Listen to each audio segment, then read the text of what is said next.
Cô em họ trà xanh của tôi vừa làm xong thủ tục xuất viện thì bị cảnh sát đưa đi ngay tại chỗ. Không ngờ sau khi bị bắt, cô ta chẳng hề hối lỗi. Ngược lại còn cắn ngược lại Mạnh Tuyết Vân một miếng, đổ hết mọi tội lỗi lên đầu cô ruột của mình. Điều bất ngờ hơn là nhà họ Diệp cãi nhau nảy lửa vì tờ giấy bãi nại này. Không ai chịu nhượng bộ, cuối cùng Mạnh Tử Hàm vẫn không thể thoát khỏi hình phạt, phải vào trại tạm giam. Sau khi Diệp Linh Thần báo án xong, liền bắt tay vào việc chuyển đến căn phòng thuê ở thành phố Đại Học. Ngay chuyển nhà, Cố Cảnh Nhiên đã đến từ sớm. Tiểu Diệp à, thật giỏi quá, tự mình thi đậu vào trường đại học tốt thế này. Sau này chắc chắn sẽ thành đạt. Đúng vậy, cháu là đứa trẻ giỏi giang nhất mà cô từng thấy. Sau này căn phòng này mà cho thuê tiếp, cô có thể đi khoe với người ta rồi. Tiểu Diệp sau này đừng quên những hàng xóm cũ như bọn cô nhé. Có rảnh thì thường xuyên về thăm nhé. Trên này có thông tin liên lạc của cháu, nhờ cháu thì cứ gọi, có thời gian cháu sẽ về thăm. Ái cha, con là quản lý nữa cơ à? Chỉ là danh hão để lòe người thôi ạ, để ra ngoài làm việc cho tiện thôi. Công ty cháu ai cũng được gọi là quản lý cả. Thế thì khác chứ, nếu là cô đi thì chẳng làm quản lý được đâu. Đúng vậy, cùng lắm chỉ cho cô làm lao công thôi. Nói đùa thôi. Cố Cảnh Nhiên bước vào, mấy gì? Lập tức ngừng câu chuyện lại. Mọi ánh mắt đều đổ dồn vào anh ấy, rồi lại nhìn sang Diệp Linh Thần, trên mặt lộ ra nụ cười đầy ẩn ý. Đây là bạn cháu, đến giúp cháu chuyển nhà. Là bạn của Tiểu Diệp à? Vậy bọn cô cũng phụ giúp một tay. Có mọi người giúp đỡ, chỉ một chuyến là chuyển hết đồ lên xe. Lúc sắp đi, Di Vương lén hít vào tay Diệp Linh Thần. Tiểu Diệp, cậu thanh niên này được đấy. Trông sáng sủa lại đáng tin, cháu phải nắm chắc đấy nhé. Cứ thử thách đi, nếu không vấn đề gì thì có thể tìm hiểu. Sinh viên đại học rồi, cũng nên cân nhắc chuyện cá nhân đi. Cháu biết rồi, cháu sẽ chú ý. Dù sao thì cứ tiện miệng đồng ý một câu cũng chẳng sao. Anh Cố, anh giúp em nhiều như vậy, em thực sự không biết phải cảm ơn anh thế nào. Còn khách sáo với anh làm gì? Có thể giúp được cho em là trong lòng anh thấy vui rồi. Ánh mắt anh sáng rực, cái nhìn đầy tập trung mang theo chút tình ý mơ hồ. Thấy vậy tim Diệp Linh Thần bỗng đập loạn nhịp. Cô vội vàng cúi đầu né tránh ánh nhìn. Sau khi chuyển đồ đến nhà thuê, cả hai cùng nhau dọn dẹp. Chẳng mấy chốc đồ đạc đã được sắp xếp ngăn nắp. Căn phòng đột nhiên mang lại cảm giác của một mái ấm. Hôm nào rảnh em đi xem rồi mua vài bức tranh treo lên, cắm thêm bình hoa tươi để trên bàn, phòng sẽ sinh động hơn. Em cũng nghĩ như vậy. Cố Cảnh Nhiên nhìn thấy vệt hồng nhạt trên mặt cô, trong lòng anh bỗng dâng lên một cảm giác khác lạ. Đợi em nghỉ ngơi 2 ngày, chúng ta cùng đi dạo nhé. Sau khi nói xong, cả hai bỗng chốc rơi vào im lặng. Bầu không khí trở nên có chút xấu dịu. Trong lòng Diệp Linh Thần thấy bồn chồn. Cô vội vàng tìm việc để làm. Để em quét dọn một chút. Để anh giúp em. Không cần đâu anh Cố, em tự làm được rồi. Hôm nào em sẽ nấu một bữa cơm thật ngon để cảm ơn anh. Vậy được, anh đi trước đây, em ở lại cẩn thận nhé. Buổi tối nhớ đóng chặt cửa sổ đấy. Biết rồi mà. Cố Cảnh Nhiên cũng cười, thầm nghĩ trong lòng, sao mình bỗng nhiên lại trở nên lải nhải thế này. Em cứ bận đi, anh đi trước đây. Diệp Linh Thần nhìn bóng dáng anh dần xa khuất, trong lòng dâng lên một cảm xúc khó tả. Cô biết Cố Cảnh Nhiên rất tốt với mình, còn bản thân dường như cũng có thiện cảm với anh. Nhưng kiếp trước kiếp này, cô vẫn chưa từng trải qua chuyện tình cảm bao giờ, nhất thời không biết phải ứng phó ra sao. Thôi thì cứ bắt đầu từ bạn bè, thuận theo tự nhiên vậy. Ở một diễn biến khác, trong trại tạm giam, Mạnh Tử Hàm cuối cùng cũng gặp được Mạnh Tuyết Vân. Cô ơi, Dượng có đồng ý viết đơn bãi nại không? Dượng của con, ông ấy không chịu. Con đi mà nói với ông ấy, cầu xin ông ấy đi. Dượng con lần này sắt đá rồi. Cô nói gì ông ấy cũng không nghe. Tất cả là tại con. Nếu không phải cô chỉ lo cho bản thân mà khai cháu ra, thì cháu đâu có phải chịu khổ thế này. Nếu cháu bị tạm giam và có tiền án, sau này biết phải làm sao. Cô ta tin chắc rằng nếu lúc đầu Mạnh Tuyết Vân tự mình nhận hết trách nhiệm, nhà họ Diệp chắc chắn sẽ đưa đơn bãi nại, chuyện gì cũng sẽ không xảy ra. Cô ta rơi vào hoàn cảnh này đều là do Mạnh Tuyết Vân hại. Tử Hàm, cô cũng không muốn thế đâu. Nhưng cảnh sát hỏi thì cô không thể nói dối được. Nếu là Tiểu Nam hay Tiểu Bắc xảy ra chuyện thì cô đã sớm giúp rồi. Chỉ vì cháu không phải con ruột nên cô mặc kệ cháu sao? Cô không được ích kỷ như vậy. Trơ mắt nhìn cháu bị nhập kho sao cô? Cháu nói chuyện phải có lương tâm chút đi. Thuốc trong canh gà đó lẽ nào là cô bảo cháu bỏ vào sao? Mạnh Tử Hàm thấy không thể thao túng được Mạnh Tuyết Vân, lập tức thu lại vẻ hung dữ, giả bộ đáng thương. Cô ta níu chặt lấy tay Mạnh Tuyết Vân, nước mắt lại chả rơi. Cô ơi, giờ chỉ có cô mới giúp được cháu không muốn bị nhập kho đâu. Cầu xin cô đó. Không phải cô không muốn giúp, cô đã tìm con bé bao nhiêu lần rồi. Có lần nào nhận được kết quả tốt đâu. Cái con bé đó căn bản không thèm nghe lời cô. Ơ cô ơi, hay là cô đi đổi lời khai. Đi, cứ bảo là do cô bỏ thuốc. Trước đó đều là nói bừa thôi, cô giúp cháu đi, cháu sợ lắm. Cháu ra muốn cô đi nhận tội thay sao, Mạnh Tử Hàm? Sao cháu có thể đối xử với cô như vậy? Cô hưởng công thương cháu rồi. Cô ơi, cháu sai rồi, cô đừng đi mà cô. Bà nhìn xem, tiểu thần lên báo rồi nè. Mạnh Tuyết Vân cầm lấy tờ báo. Tiêu đề nổi bật viết rằng trường trung học con em nhà máy lại lập thành tích mới. Nhiều học sinh ghi danh bảng vàng. Trong ảnh Diệp Linh Thần và Phùng Lâm Lâm đứng cạnh nhau. Nụ cười rạng rỡ và tự tin. Ánh mắt Mạnh Tuyết Vân dừng lại trên mặt Diệp Linh Thần. Trong lòng khó chịu vô cùng, nhưng vẫn phải thừa nhận. Diệp Linh Thần ở trên báo, cực kỳ xuất sắc và nổi bật, trông càng giống bà ấy hơn. Bà nhìn xem, đây mới là con gái bà, lên cả báo rồi. Làm rạng danh nhà máy chúng ta, bà tốt nhất nên nhìn rõ thực tế. Sau này ai mới là chỗ dựa cho bà? Nếu vinh dự này là của Tiểu Hàm thì tốt biết mấy. Tại sao vinh dự này lại rơi vào tay Diệp Linh Thần chứ? Mình đã dồn hết tâm sức vào Tiểu Hàm, chẳng thèm ngó ngàng gì đến Diệp Linh Thần. Tại sao người được vẻ vang lại là nó? Sự tương phản quá lớn này khiến bà ta cảm thấy nghẹn ứ trong lòng. Bà ta đặt tờ báo xuống, cúi đầu ngồi trên sofa không nói một lời. Tiểu Thần thì tốt như vậy, làm cha mẹ như chúng ta cũng phải có chút biểu hiện chứ. Đợi vài ngày nữa dọn dẹp nhà xong, tôi sẽ đi tìm và đưa con bé bao lì xì, rồi bàn chuyện vào học viện bán thăng. Mạnh Tuyết Vân đồng ý ngay lập tức.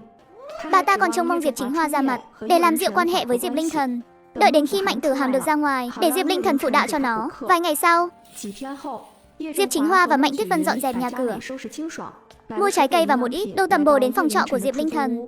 Gõ cửa hồi lâu nhưng không ai đáp lại. Chuyện gì thế này? Linh Thần đi đâu rồi? Diệp Chính Hoa cũng nhíu mày, cảm thấy bất an nên gõ cửa mạnh hơn. Linh Thần, mẹ mơ, hai người tìm Tiểu Diệp hả? Con bé dọn đi rồi. Dọn đi rồi? Khi nào? Dọn đi đâu? Dọn đi mấy ngày trước rồi. Còn dọn đi đâu thì? Làm cha mẹ mà hai người cũng không biết sao? Làm sao tôi biết được chứ? Diệp Chính Hoa và Mạnh Tuyết Vân ngẩn người. Hai người nhìn nhau, tính toán đủ đường. Không ngờ cuối cùng lại vô hụt. Con bé này sao im hơi lặng tiếng dọn đi rồi? Thôi về đi, giờ nó ở ngoài khó tìm lắm. Đợi đến ngày nhập học, chúng ta cứ đến thẳng trường mà tìm nó. Mạnh Tuyết Vân có vẻ không tình nguyện. Hiện tại bà ta hơi sợ Diệp Linh Thần. Đối mặt với con bé khiến bà ta thấy chột dạ. Hay là ông đi một mình đi, tôi không đi đâu. Bậy bạ, con đỗ đại học là hỷ sự lớn như vậy, làm mẹ sao có thể không đi, phải cùng đi chứ. Mạnh Tuyết Vân thấy ông kiên quyết nên đành đồng ý. Bà đắc tội với Linh Thần không nhẹ đâu. Muốn làm hòa không dễ đâu, đường còn dài. Tốt nhất bà nên chuẩn bị tâm lý sẵn đi, đừng có đến lúc đó lại gây chuyện. Mạnh Tuyết Vân mặt mày ủ rũ. Vì tương lai sau này, dù không muốn cũng phải đành liều thôi. Cùng lúc đó, thầy Mã chủ nhiệm cũng đang tìm Diệp Linh Thần. Kết quả xử lý đã có, ông ta bị khai trừ. Thầy Mã thấy mình còn oan hơn cả Đậu Nga. Ông ta tìm hiệu trưởng Từ để xin tha. Hiệu trưởng Từ khẳng định rõ ràng, đây là yêu cầu của học sinh, nếu không khai trừ. Đám sinh viên định đi kiện ông ta đấy. Đến lúc chuyện làm lớn bị xử lý thì còn nhục hơn.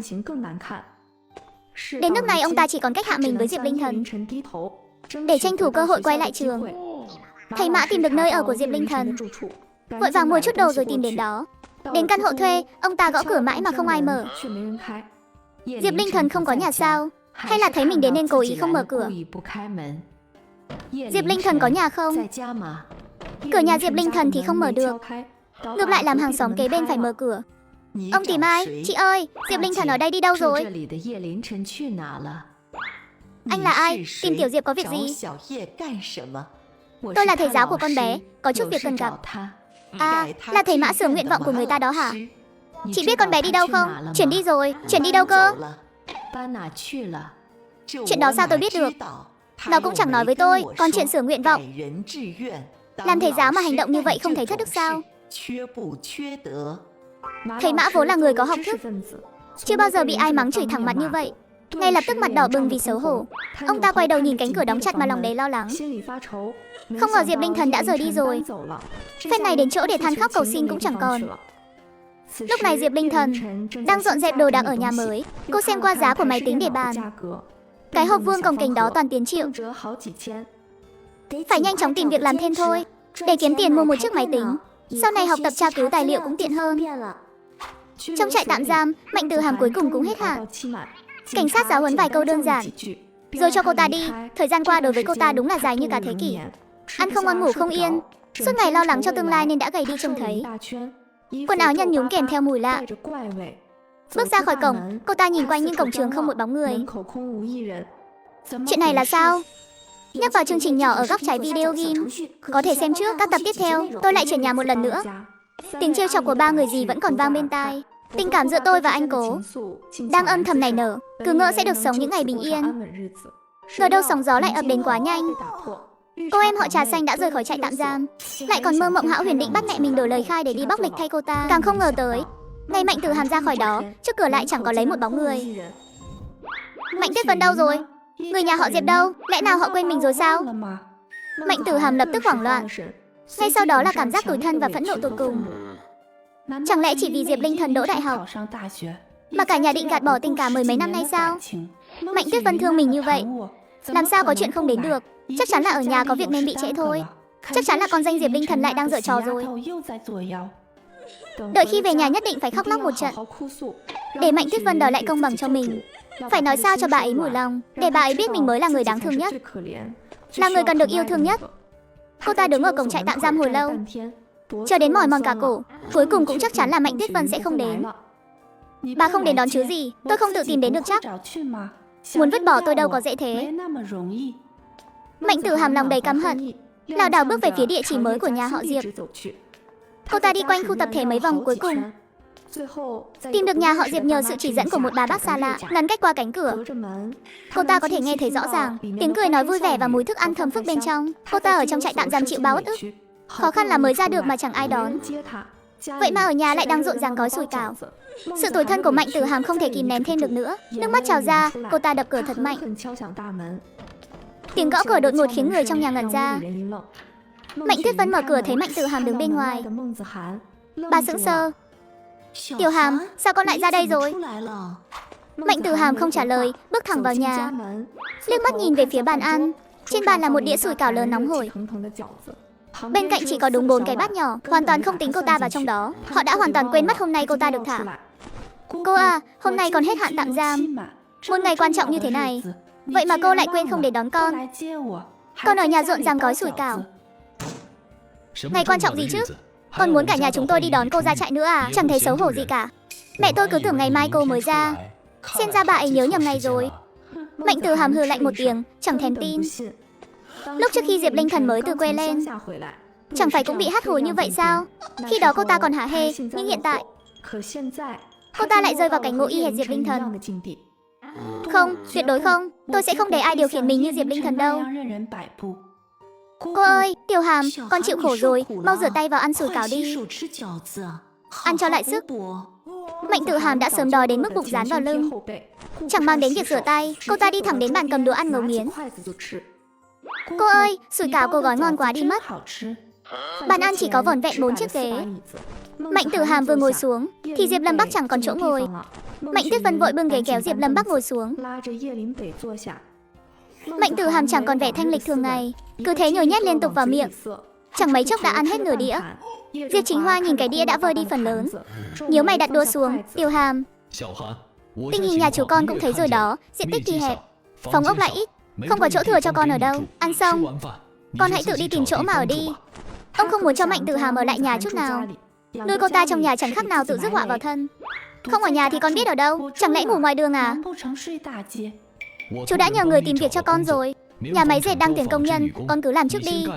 Lương tháng 100 tệ, bao ăn bao ở. Ăn xong chú đưa con đi báo danh. Công nhân dệt sao? Dù sao con cũng tốt nghiệp cấp 3 rồi mà. Sao có thể làm công nhân chứ? Con không đi, con muốn học lại. Con muốn thi đại học. Chú bây giờ bị giáng chức, lương cũng bị cắt giảm. Không có tiền nuôi con đi học đâu. Nếu muốn học thì tự đi mà kiếm tiền. Huống hồ con vừa mới từ trại tạm giam ra. Nếu không phải chú nhờ và người ta nói đỡ thì nhà máy dệt cũng không thèm nhận con đâu. Nếu con không đi thì tự đi mà tìm chỗ ở.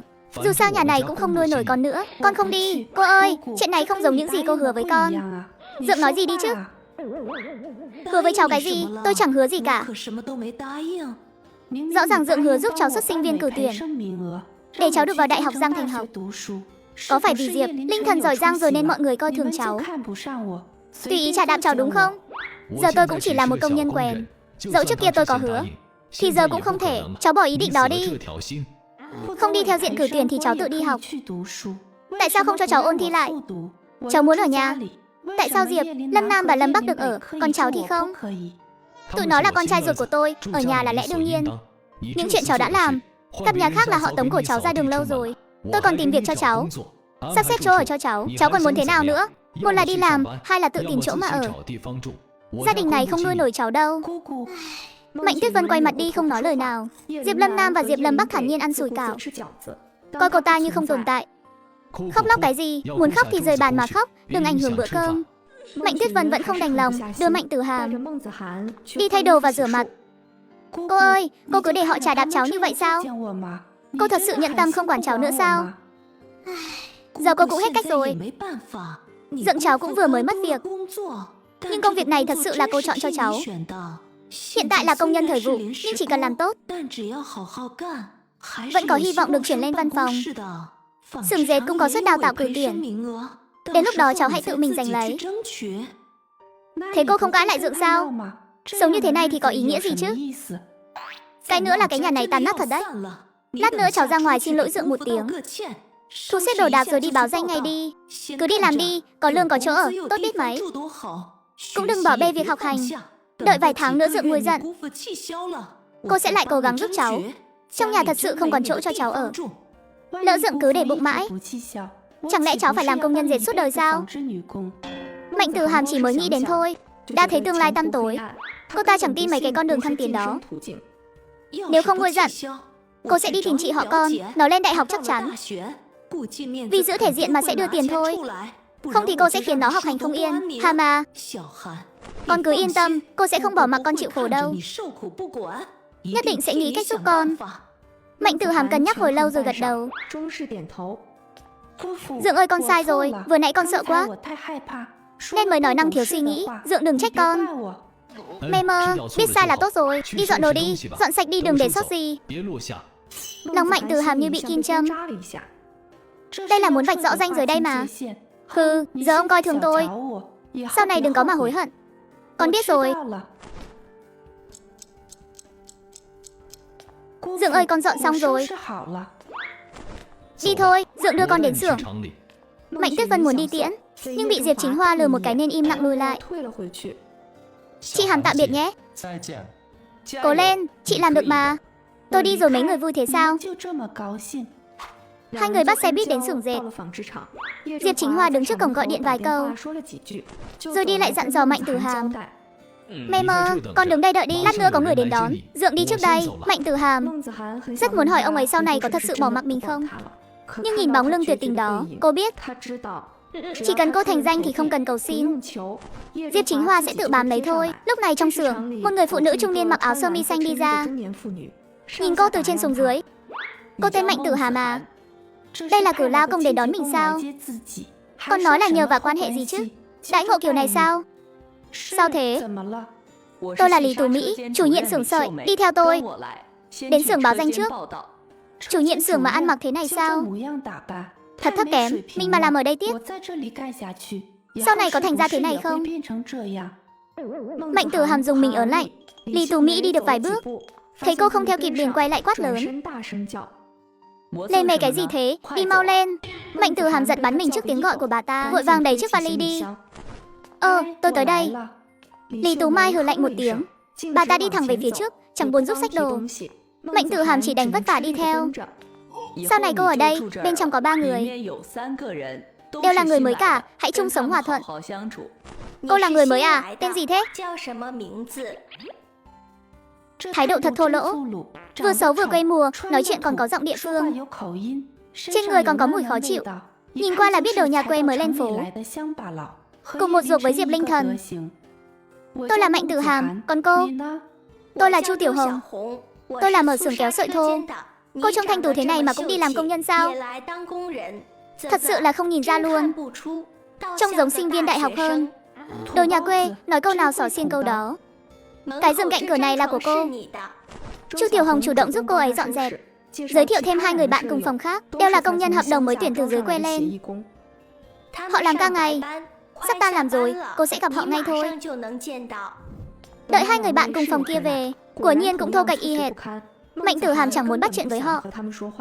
3 người bạn thấy cô ta thờ ơ, nên cũng không sán lại nữa. Đêm đó Mạnh Tử Hàm nằm trên chiếc giường cứng ngắc, nghe tiếng ngáy của 3 người bạn cùng phòng, trằn trọc mãi không ngủ được. Mình phải học đại học, làm nhân viên kỹ thuật, mặc quần áo sạch sẽ, được mọi người nể trọng và ngưỡng mộ. Sáng sớm hôm sau, Mạnh Tử Hàm đi theo Lý Tú Mai đến xưởng dệt. Còn chưa bước vào cửa, tiếng máy gầm rú đinh tai nhức óc đã khiến cô ấy chóng mặt. Cô ấy theo bản năng bịt tai lại, chần chừ không dám bước vào. Ngẩn người ra đó làm gì, vào đi. Mạnh Tử Hàm lúc này mới bấm bụng, đi theo bà ta vào trong xưởng, nhấn vào ứng dụng nhỏ ở góc trái video game trên trang chủ để xem trước nội dung các tập tiếp theo. Trong vô tình gặp 2 em trai song sinh ở cổng trường, còn cúi đầu xin lỗi tôi nữa. Càng không ngờ tới là người cha ích kỷ đó cũng đã đến, giả vờ muốn giúp tôi nhưng thực chất là muốn nhắc nhở. Bị tôi vạch trần nên thẹn quá hóa giận định tác động vật lý với tôi. Cũng may các em trai đã kịp thời lôi ông ta đi, còn khuyên ông ta đối xử tốt với tôi. Tôi đã đến ký túc xá. Bạn cùng phòng nghe thấy tên tôi liền tỏ vẻ ngạc nhiên. Giường của bạn ở ngay cạnh mình nè. Nghe nói bạn là thủ khoa tài chính hả? Sau này học tập cho mình theo với nhé. Sau này phiền cháu quan tâm Tuyết Mai nhiều hơn nhé. Diệp Linh Thần mỉm cười lịch sự, chào hỏi họ một tiếng, rồi xếp hành lý vào bên cạnh giường của mình. Chúng ta cùng chuyên ngành, sau này đi học chung cho tiện. Lâm Tuyết Mai đã dọn dẹp xong giường chiếu. Phụ huynh phải bắt tàu nên đã rời đi trước rồi. Cậu là người Giang Thành à? Sao bố mẹ không đến giúp? Đúng vậy, mình là người Giang Thành. Lâm Tuyết Mai rất tình ý không hỏi thêm gì nữa, chỉ tay về phía chiếc tủ sát tường. Hành lý có thể cất vào trong tủ đó. Chìa khóa ở trên cửa, mình đến sớm nên đã lau dọn hết rồi, cứ việc để vào thôi. Cảm ơn cậu. Khách sáo gì chứ, mình đã cùng bố mẹ đi khảo sát hết rồi. Căng tin cách đây không xa lắm đâu. Đồ ăn ở đó rẻ lắm. Món mặn 1 tệ, món chay 5 hào, cơm 5 hào 1 phần. Nhưng phải tự mang theo hộp cơm. Bên cạnh căng tin có cửa hàng tạp hóa. Đồ dùng sinh hoạt ở đó cũng rẻ hơn bên ngoài. Đợi cậu dọn dẹp xong, chúng mình cùng đi ăn trưa nhé, nếm thử vị cơm căng tin. Diệp Linh Thần tuy đã dạo quanh trường, nhưng không rảnh rẽ như Lâm Tuyết Mai, nên vui vẻ đồng ý. Vừa hay mình cũng không dành đường, làm phiền cậu dẫn mình đi. Nghe nói sườn xào chua ngọt ở đó ngon lắm. Lâm Tuyết Mai được khen nên rất vui, lại tiếp tục giới thiệu. Diệp Linh Thần vừa nghe, vừa dọn dẹp giường chiếu. Cậu có thể ra tạp hóa mua rèm giường, quay lại là có không gian riêng tư ngay. Mùa đông giữ ẩm, mùa hè chống côn trùng, kiểu giống như thế này nè. Diệp Linh Thần thấy cũng ổn, định hỏi giá tiền thì bỗng nghe tiếng rầm. Cửa bị đá văng ra, cả hai giật bắn mình. Nhìn về phía cửa, một cô gái sành điệu tóc uốn xoăn bước vào. Theo sau là một chàng trai trẻ mặc quân phục, đang vất vả kéo 2 chiếc vali lớn. Cô gái tóc xoăn vào cửa rồi liếc nhìn một lượt, ánh mắt dừng lại trên người Diệp Linh Thần. Tôi thích vị trí này của cậu. Tôi muốn ở đây cậu dọn đồ đi, không đổi chắc gì hết. Vị trí này gần cửa sổ thoáng mát và sáng sủa, hợp với tôi hơn. Thế này đi, tôi chi tiền mua lại chỗ của cậu, cứ ra giá đi. 10 vạn, cậu đang đùa cái gì thế? 10 vạn tôi đủ mua đứt một căn hộ rồi. Không lấy ra được thì đừng nói khoác bạn học à.